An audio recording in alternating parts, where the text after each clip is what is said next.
इस वीडियो में हम बात करेंगे van der Waals equation. Scientist van der Waals ने ideal gas equation PV is equal to R T को मॉडिफाई किया और उसमें दो करेक्शन किए। सबसे पहला करेक्शन है finite size of molecule. Finite size of molecule means उन्होंने बताया कि भाई जो मॉलिक्यूल्स होते हैं उनका भी कुछ साइज होता है, वो मैटर्स के बने हुए होते हैं और कुछ वॉल्यूम वो भी ऑक्यूपाई करते हैं। अगर किसी गैस का वॉल्यूम V है तो वो टोटल जो वॉल्यूम V है ये टोटल वॉल्यूम गैस का ही नहीं है, इसमें थोड़ा बहुत पार्ट जो जिस सब्सटेंस के मॉलिक्यूल बने हुए हैं मैटर सब्सटेंस के, मैटर का भी पार्ट रहता है इस वॉल्यूम में। ठीक है, टोटल वॉल्यूम गैस का ही नहीं है, यानी जिस सब्सटेंस के जिस मैटर के मॉलिक्यूल्स बने हुए हैं वो भी थोड़ा बहुत वॉल्यूम ऑक्यूपाई करते हैं। यानी जो गैस का वॉल्यूम वास्तव में V है तो वो वास्तव में V नहीं है, V से थोड़ा सा कम है। ये उन्होंने V के प्लेस पर क्या टर्म यूज की, V माइनस बी। B क्या है? वान डर वाल कांस्टेंट।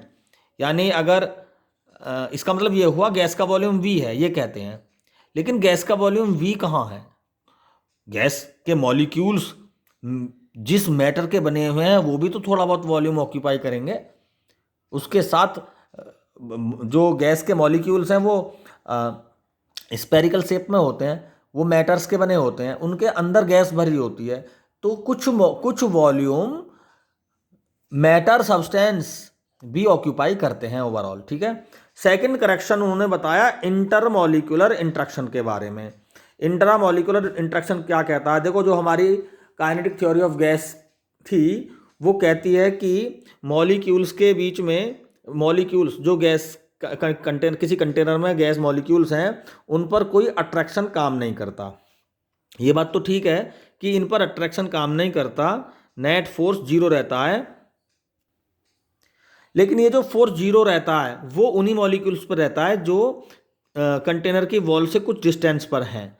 लेकिन जो मॉलिक्यूल कंटेनर की वॉल के पास हैं उन पर एक नेट इंट्रैक्शन काम करता है, इंटरमॉलिक्यूलर इंट्रैक्शन उन पर काम करता है। जो कहाँ है? जो वॉल के नज़दीक है। जैसे ये मॉलिक्यूल है, ये वॉल के नज़दीक है, इस पर एक नेट रिजल्टेंट अट्रैक्शन फोर्स काम करेगा इस मॉलिक्यूल पर, और इसको जिस प्रेशर से टकराना चाहिए था उस प्रेशर से नहीं टकरा रहा ये। इसका मतलब अगर इस पर नेट फोर्स जीरो होता तो ये अच्छे खासे प्रेशर से यहाँ पर कोलाइड करता, स्ट्राइक करता इस वॉल को, लेकिन इस पर चूंकि नेट फोर्स काम कर रहा है तो ये जिस पावर से इसको कोलाइड करना चाहिए, स्ट्राइक करना चाहिए वॉल से, उस प्रेशर से ये यहाँ पर स्ट्राइक नहीं करता।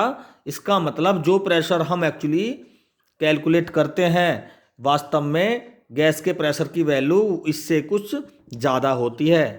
यानी कुछ टर्म ज़्यादा वैल्यू, प्रेशर की वैल्यू हम ओरिजिनल, जैसे वॉल्यूम V तो हम मेज़र करते हैं तो वॉल्यूम में थोड़ी सी कमी पाई गई इनके एक्सपेरिमेंट में, वैसे ही जैसे अगर किसी गैस का प्रेशर P है तो वो प्रेशर में थोड़ा सा इंक्रीजमेंट इनको मिला। किस वजह से?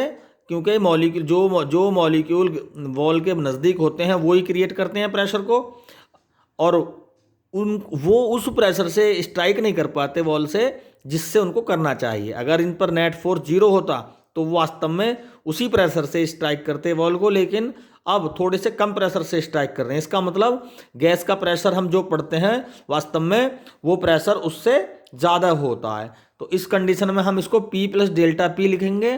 तो डेल्टा P जो एक्सिस प्रेशर है वो डेंसिटी के स्क्वायर पर डिपेंड करेगा, और डेंसिटी क्या होती है? मास अपॉन वॉल्यूम का स्क्वायर। इस m मास का स्क्वायर बना तो हम इसको कांस्टेंट लिख देते हैं A अपॉन V स्क्वायर।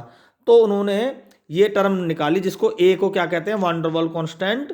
तो गैस इक्वेशन में P के प्लेस पे उन्होंने क्या लिखा? P plus A upon V square. तो अगर हम गैस इक्वेशन को देखें P के प्लेस पे तो लिख देंगे P plus A upon V square, और V के प्लेस पे लिख देंगे V माइनस बी और बराबर RT। This is the one डर वाल इक्वेशन। Thank you.